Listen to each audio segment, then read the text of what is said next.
Alors que les combats continuent en Ukraine, certains se demandent comment rendre justice dans cette guerre.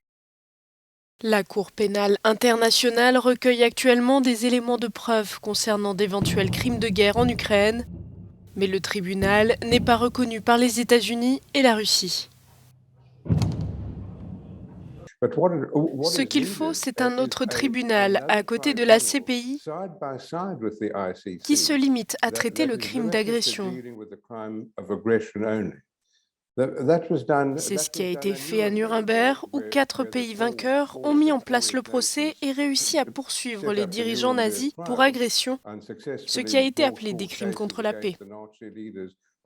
Il n'est donc pas question ici de remettre en question ou de diminuer de quelque manière que ce soit le rôle important de la Cour pénale internationale, qui est compétente pour les crimes de génocide, les crimes contre l'humanité et les crimes de guerre. La question est celle de l'agression.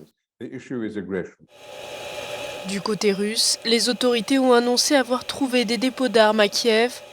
Un centre commercial a été détruit dans cette optique, tuant au moins 8 personnes. Nous souhaitons attirer une nouvelle fois l'attention des médias occidentaux. Nous avons présenté des preuves absolues de l'utilisation criminelle par le régime nationaliste de Kiev de biens civils dans les zones résidentielles de la ville et dans d'autres endroits du pays, utilisés comme position de tir pour l'artillerie et les missiles.